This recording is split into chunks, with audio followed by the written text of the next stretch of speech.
ሰላም ጤና ይስጥልኝ ውድ የቻናላችን ተከታታዮች እንደምን ከረማችሁ። ዛሬ በቴክኖሎጂ ዓለም ትልቅ መነጋገሪያ የሆነና የፊልም ኢንዱስትሪውን ያስደነገጠ አዲስ መረጃ ይዘንላችሁ ቀርበናል። ሲዳንስ የተሰኘው የቻይና ሰው ሰራሽ አስተውሎት ኤአይ ውጤት የሆሊውድን ግዙፍ የኩባንያዎችን ስጋት ላይ ጥሏል። ያለ ካሜራና ያለ ስቱዲዮ ፊልም መስራት የሚያስችለው ይህ ቴክኖሎጂ ለምን አነጋጋሪ ሆነ? ከቢቢሲ አማርኛ ያገኘነውን ዝርዝር መረጃ አሁን እናቀርባለን። እስከ መጨረሻው አብራችሁን ቆዩ። ሲዳንስ ሆሊውድን ያስደነገጠው በቀላል ፊልም መስራት የሚያስችለው የቻይና ኤአይ። የቻይናው ቴክኖሎጂ ኩባንያ ባይትዳንስ አዲስ ያስተዋወቀው መተግበሪያ ሆሊውድን አስደንግጧል። ቲክቶክ የሰራው ባይትዳንስ ኩባንያ ለገበያው ያቀረበውን አዲስ የሰው ሰራሽ አስተውሎት መተግበሪያ ሲዳንስ ይባላል። ይህ መተግበሪያ ጥቂት ጽሑፍ ተሰጥቶት ወደ ቪዲዮ የሚለወጥ ሲሆን ማጀቢያ፣ ሙዚቃ፣ ንግግርም ይፈጥራል። ቪዲዮ የሚሰራበት ጥራት ከሆሊውድ ፊልሞች የሚተናነስ አይደለም። በተዋናያን መካከል የሚደረግ ንግግርም በሙዚቃው ያጅባል። በሲዳንስ ተሰርቶ የተባለው እንደ ማሳያ የቀረቡ ቪዲዮዎችም እንደ ስፓይደርማን ያሉ ታዋቂ የሆሊውድ ገጸ ባህሪያትን ያሳያል። በማህበራዊ ሚዲያ ላይ ከፍተኛ እውቅናንም አግኝቷል። እንደ ዲዝኒና ፓራማውንት ያሉ ግዙፍ የአሜሪካ ፊልም ሰሪ ተቋማት ባይትዳንስ የቅጂ መብት ጥሰት ፈጽመዋል ብለው ከሰዋል። ሲዳንስ እንዴት ይሰራል? ሲዳንስ የሰው ሰራሽ አስተውሎት መተግበሪያ በአውሮፓውያን ሰኔ 2025 ሲተዋወቅ እምብዛም ታዋቂ አልነበረም። ከ8 ወራት በኋላ መተግበሪያውን ማሻሻል ተደርጎበት ይፋ ተደረገ። ቪዲዮስት የተባለ የፈጠራ ተቋም ውስጥ የሚሰራው ጃን ብሎም የሲዳንስ ሲገልጸው በአይ የተሰራ ቢሆንም ቆንጆ ቪዲዮ ነው ብዬ ለመጀመሪያ ጊዜ ያሰብኩበት ምክንያት ነው ይላል። በሲዳንስ የተሰሩ ቪዲዮዎች በፕሮዳክሽን ተቋማት እንደሚሰሩት ያህል ጥራት እንዳላቸው ይናገራል። በምዕራቡ ዓለም የተሰራ የሰው ሰራሽ አስተውሎት ቪዲዮዎች አስደናቂ ምስሎች ቢኖራቸውም ሲዳንስ ሁለገብ መሆኑን ያስረዳል። ጽሑፍ ወደ ቪዲዮ የሚለውጡ እንደ ሜጅነር እና ሶራ ያሉ መተግበሪያዎች አሉ። ሲዳንስ በአጭር ጽሑፍ ቢሆንም ከፍተኛ ጥራት ያለው ቪዲዮ ይፈጥራል። የሰው ሰራሽ አስተውሎት ስነ ምግባር ባለሙያም ማርጋት ማርሺል እንደምትለው ሲዳንስ በአስደናቂ የሆነው ጽሑፍ፣ ምስልና ድምፅ አንድ ላይ ስለሚያቀናጅ ነው።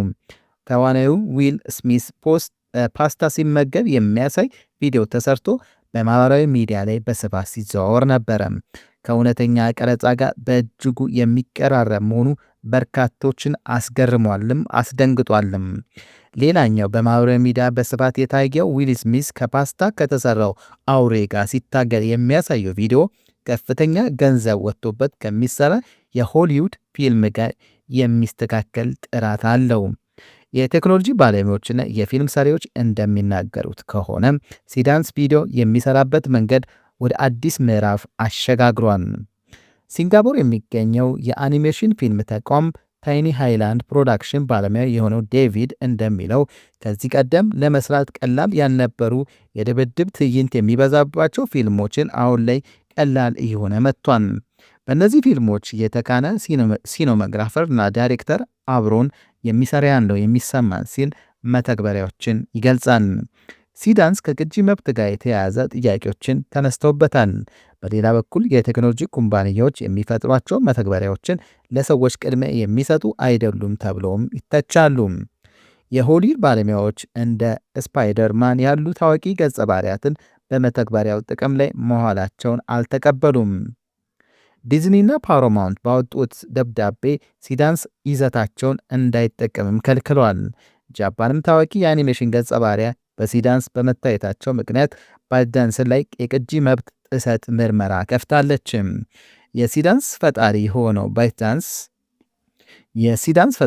ባይትዳንስ የደህንነት ጥበቃ እርምጃዎችን እንደሚያጠናክርም አስታውቋል። በአውሮፓውያኑ 2023 በኒውዮርክ ታይምስ ኦፕንአይ እና ማይክሮሶፍት በቅጂ መብት ጥሰት መከሰሱ ይታወሳል። ተቋማቱ የሰው ሰራሽ አስተውሎት ሞዴሎችን ለማሰልጠን የኒውዮርክ ታይምስን ይዘትን ተጠቅመዋል ተብለው ነው የተከሰሱትን። ሬዲት ደግሞ የደንበኞቹ ጽሑፍ እንደወረደ በመግለጽ ከሶታል። ዲዝኒም ተመሳሳይ ክስ ጎግል ላይ ከፍቷል። ባለሙያዎች እንደሚሉት በሰው ሰራሽ አስተውሎት የሚሰሩ ይዘቶች የቴክኖሎጂ ውጤት መሆናቸውን በግልጽ ለሕዝብ ማሳወቅ አስፈላጊ ነው። ኤአይ የሚወስደውን ገጸ ባህሪያት በስምነት ክፍያ መፈጸምም ይመከራል። በዚህ መንገድ ይዘቶች ያለ አግባብ ጥቅም ላይ እንዳይውሉም መከላከል ይቻላል። ኦፕንአይ የሰራውን ሶራ እና ዲዝኒ የ730 ሚሊዮን ዶላር ስምምነት ስለተፈራረሙ ከስታር ዋርስ፣ ፒክሳር እና ማርቨል ፊልሞች ይዘቶችን መውሰድ ተፈቅዶላቸዋል። ቻይና የቴክኖሎጂ ፉክክር እየመራች ነውን? በሜልቦርን ዩኒቨርሲቲ የኮምፒውተር ተመራማሪ ሻነን እንደምትለው ሲዳንስ በምዕራቡ ዓለም የተሰራ ፊልሞች ይዘት ሲወደስ ከአእምሯዊ ንብረት ጥበቃ ጋር የተያዘ ጥያቄዎችም ሊነሱበት እንደሚችሉ ያውቃል። ህግጋትን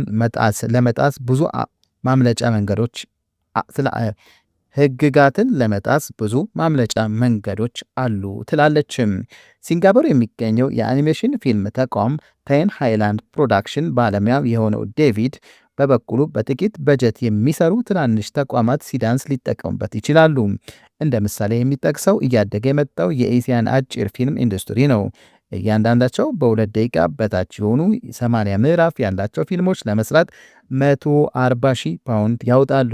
ትዕይንት የማይበዛባቸው እንደ ቤተሰብ ድራማ ያሉ ይዘቶችን የሚመርጡት ብዙ ወጪ ስለማያስወጣቸው ነው።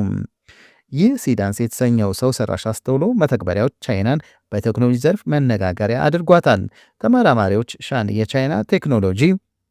የቻይና ሞዴሎች አሁን የሚፈልገውን የቴክኖሎጂ ገጽታ እየተላበሱ ነው ትላለችም። ባይት ዳንስ በድንገት ሲዳንስን ይፋ ካደረገ ሌሎች በጊዜ ሂደት ይፋ የሚያደርጓቸው የቴክኖሎጂዎች ምን ሊመስሉ እንደሚችሉ ለመገመት ያዳግታል። ባለፈው ዓመት የቻይና ዲፕሲክ ሲለቀቅ ከቻትጂፒቲ የተሻለ መሆኑን ምዕራባውያን ማስደንገጡ አይዘነጋም። ቻይና የተራቀቁ ቻትጂፒቲ እያመረቸች ሲሆን በሮቦቲክስ ዘርፍም አስገራሚ ግኝቶች አሏት። ቻይና በቴክኖሎጂ ዘርፍ ከፍተኛ ገንዘብ በማፍሰስ አሜሪካና የተቀሩ ምዕራባውያን አገራትን ትገዳደራለችም። ሲዳንስ በዓለም መነጋገሪያ ቢሆንም ሌሎች በቻይና ቴክኖሎጂ ኩባንያ የተሰሩ ያሉ መተግበሪያዎችም አሉ። በተለይ የቻይና አዲስ ዓመት አካባቢ የኤአይ ክብረ በዓል በሚመስል ሁኔታ አዳዲስ መተግበሪያዎች ይፋ እንደሚደረጉ የቻይና ጉዳዮች ተንታኝ ቢል ሾፐር ይናገራል። የአውሮፓውያኑ 26 በርካታ የቻይና የሰው ሰራሽ አስተውሎት መተግበሪያዎች ገበያውን የሚቀላቀሉበት እንደሆነ ይተነበያል። ውድ ተመልካቾቻችን ለዛሬ የያዝናቸው የመረጃ ምንጫችን ከቢቢሲ አማርኛ ያቀናበርናቸው መረጃዎች ናቸው። ቴክኖሎጂን በፊልም ኢንዱስትሪ ላይ የሚያመጣው ለውጥ ለእርሶ ምን ይታዩታል?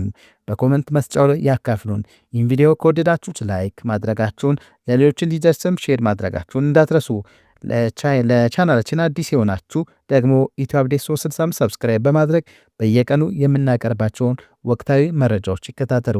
ስላዳመጣችሁን እናመሰግናለን። ጤና ይስጥልን።